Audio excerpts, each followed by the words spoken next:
নমস্কার, আমি অভিজিৎ। আজ 22শে নভেম্বর শুক্রবার। আজকে আমরা ইন্ডেক্সের আপডেট দেখে নেব এবং নেক্সট সোমবার মানে 25শে নভেম্বরের মার্কেটে নতুন সাপোর্ট রেজিস্ট্যান্স লেভেল কী আসতে পারে তার আমরা অ্যানালাইসিস দেখে নেব। তো প্রথমেই বলি, আজকে মার্কেটে যে রিকভারিটা এসছে, নিফটি যদি দেখেন 557 পয়েন্টের রিকভারি এসছে। তো সেটা দেখে অনেকটাই স্বস্তির নিঃশ্বাস অনেকে ফেলছে। অনেক ইনভেস্টর বলছে যে মার্কেট এবারে ঠিক হচ্ছে, বেটার জায়গায় এসছে। কিন্তু বারবার বলবো, যতক্ষণ না 24,000 এবং 24,500-র উপরে মার্কেট আসছে ততক্ষণ কিন্তু মার্কেট স্টেবল না। তো সেই কারণে অবশ্যই কনসিয়াসলি ট্রেড করবেন। সানডের ভিডিওতে উইকলি আপডেট দিয়েছিলাম। নেক্সট এই সানডেতেও আবার একটা উইকলি আপডেট দেবো, নেক্সট উইকে মার্কেটের মুভমেন্ট কী থাকতে পারে। এই উইকের যে ভিডিও দিয়েছিলাম ডে চার্টে, মার্কেট কিন্তু 23,375 থেকে আপসাইডে 24,507 এবং 24,000 একটা লেভেল দিয়েছিলাম। এর মধ্যেই মার্কেট হয়তো ট্রেড হতে পারে। যদি এর নিচে আসে তাহলে দিয়েছিলাম 23,100 এবং তারও নিচে 22,700 বা 400 লেভেল পসিবল। তো এটা লেভেল দেওয়া ছিল উইকলি চার্টে, মার্কেটকে আমি দেখিয়েছিলাম। যদি এখন আপনি ইন্টারডেতে নিফটির জন্য প্ল্যান করেন, তাহলে নিফটিতে অবশ্যই বলবো ফার্স্ট যে লেভেলগুলো ইম্পর্টেন্ট থাকবে, ডাউন সাইডের জন্য ইম্পর্টেন্ট লেভেল এখন যেটা হচ্ছে সেটা আপনার এই বক্সটা একটা খুবই ইম্পর্টেন্ট এরিয়া। যদি দেখেন এখানে কিন্তু মার্কেট অনেকটা টাইম কাটিয়েছে, তো সেই কারণে এটা একটা ইম্পর্টেন্ট জোন। এটা আপনার হচ্ছে 23,490 মানে 500 থেকে 550, এই 50 পয়েন্টের যে জোন রয়েছে এখানে কিন্তু মার্কেট অনেকটা টাইম কাটিয়েছে। তো এটা একটা ভালো সাপোর্ট এরিয়া মার্কেটের জন্য। আগের দিনের ভিডিওতে বলেছিলাম যে ফার্স্ট যদি এই বক্সের বাইরে যায় তাহলে 700 একটা টার্গেট থাকবে। 700 যদি ব্রেক হয় তাহলে কিন্তু আপসাইডে নেক্সট 23,969 কালকের মার্কিং ছিল, এটা কিন্তু মার্কেটে পসিবল। তো যদি আজকের হাই দেখেন 23,956, অ্যাপ্রক্স আমাদের লেভেল থেকে 10-15 পয়েন্টের একটা ডিফারেন্স রয়ে গেছে, কিন্তু পয়েন্ট অ্যাচিভ হয়েছে। তো সেই কারণে অবশ্যই বলবো রেগুলার বেসিসে ভিডিওগুলো দেখবেন। আচ্ছা, এখন যেটা নতুন সাপোর্ট এরিয়া হতে পারে, আজকে যে ক্লোজিং এটা মার্ক করেছি আজকে, এই যে বক্সটা দেখছেন এখানে একটা হয়তো মার্কেট সাপোর্ট বানাতে পারে। তো সেটা ডিপেন্ড করছে যদি মার্কেট এখানে হোল্ড হয় ঠিক আছে, নাহলে ডাউন সাইডে কিন্তু নেক্সট 23,700 স্ট্রং একটা সাপোর্ট এরিয়া। এখন আমি সানডের ভিডিওতে বলেছিলাম যে 23,700 থেকে 800-তে রেজিস্ট্যান্স লেভেল খুব স্ট্রং রয়েছে। সেই কারণে যদি দেখেন এখানে কিন্তু মার্কেট অনেকটা টাইম কাটিয়েছে এই যে এই জায়গাতে।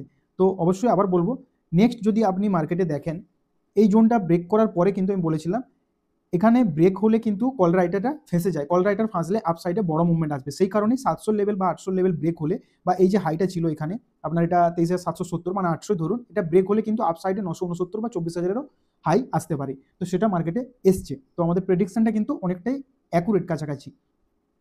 আচ্ছা, নেক্সট যদি আপনি দেখেন ডাউন সাইডে এই বক্সটা অবশ্যই একটা ইম্পর্টেন্ট এরিয়া।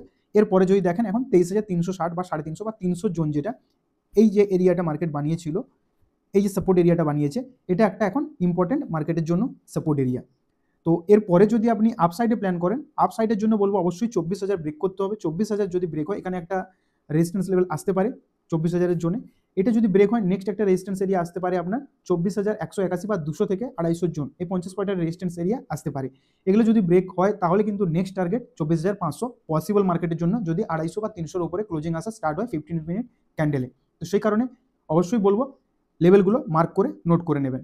আচ্ছা, নেক্সট যদি আমরা দেখি ব্যাঙ্ক নিফটির জন্য, ব্যাঙ্ক নিফটি তো সেম উইকলি চার্টে সানডেতে ভিডিও বানিয়েছিলাম, সেখানে বলেছিলাম, ডিসকাস করেছিলাম কি লেভেল রয়েছে, কোনখানে মার্কেটের পসিবল জোন রয়েছে, মার্কেট কোথায় ট্রেড করতে পারে।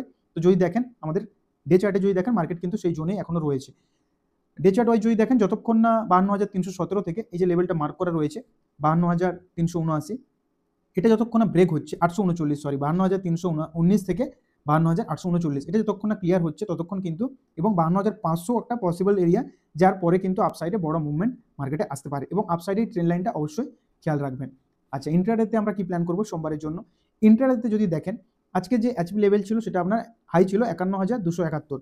কালকে বারবার বলেছিলাম এই যে নিচের থেকে একটা ট্রেন্ড লাইন আসছে, এটার উপরে যদি মার্কেট ক্লোজিং করা স্টার্ট করে তাহলে সাইডে ভালো মুভমেন্ট আসতে পারে। তো সেই কারণে যদি দেখেন এখানে মার্কেটে একটা 51,000-এর পরে কিন্তু ভালো মুভমেন্ট এসছে।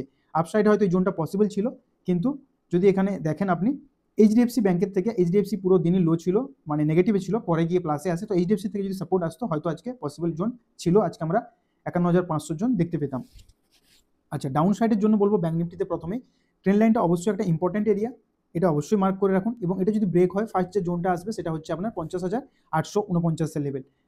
এরপরেও যদি ব্রেক হয় নেক্সট এরিয়া যেটা 50,651। এবং মার্কেটের জন্য ব্যাঙ্ক নিফটিতে যদি স্ট্রং এরিয়া দেখেন তাহলে এই যে বক্সটা বানানো রয়েছে, যেটা আপনার 50,115 থেকে 50,437-এর জোন, এটা একটা ইম্পর্টেন্ট, কারণ মার্কেট এখানে যদি দেখেন মার্কেট কিন্তু এখানে অনেকটা টাইম কাটিয়েছে। তো সেই কারণে এটা একটা মার্কেটের জন্য ইম্পর্টেন্ট এরিয়া। আচ্ছা, এই ছিল নিফটি এবং ব্যাঙ্ক নিফটির ইন্ডেক্স ভিউ। আপসাইডের জন্য ব্যাঙ্ক নিফটিতে আরেকবার বলে দেবো ভালো হবে, যে ব্যাঙ্ক নিফটিতে কিন্তু 51,000-এর 500 পরে যদি নেক্সট লেভেল পসিবল সেটা হচ্ছে 52,500, এটা ব্যাঙ্ক নিফটিতে পসিবল। মাঝে যদি একটা জোন আসতে পারে সেটা হচ্ছে আপনার 51,700 থেকে 800। আচ্ছা, এটা মার্ক করে দিই, 51,700 থেকে 800 কিন্তু একটা পসিবল রেজিস্ট্যান্স লেভেল হতে পারে, যেখানে মার্কেট হয়তো একটা সাপোর্ট এরিয়া বানাতে পারে। তো এটা একটা এরিয়া হতে পারে, নাহলে কিন্তু 51,500 পরে কিন্তু 52,000 এবং 52,500 মানে এই যে লেভেলটা রয়েছে এইখানে, এই লেভেলটা কিন্তু মার্কেটের জন্য একটা রেজিস্ট্যান্স এরিয়া হিসেবে কাজ করতে পারে এবং একটা ইম্পর্টেন্ট লেভেল এটা। তো অবশ্যই সেই কারণে রিকোয়েস্ট করবো লেভেলগুলো মার্ক করে নিন। এগুলোই ছিল আজকের জন্য। নেক্সট সোমবারের আপডেট, নতুন সাপোর্ট রেজিস্ট্যান্স লেভেলগুলো মার্ক করে অবশ্যই ট্রেড করতে পারেন। এবং রিকোয়েস্ট করবো, এগুলো কোনো বাইসেল রেকমেন্ডেশন না, শুধুমাত্র লার্নিং পারপাসে ভিডিওটা বানানো। সেই কারণে কোনো রকম বাইসেল ডিসিশন নেওয়ার আগে অবশ্যই আপনার ফাইন্যান্সিয়াল অ্যাডভাইজারের সাথে কথা বলে নেবেন। Thank you.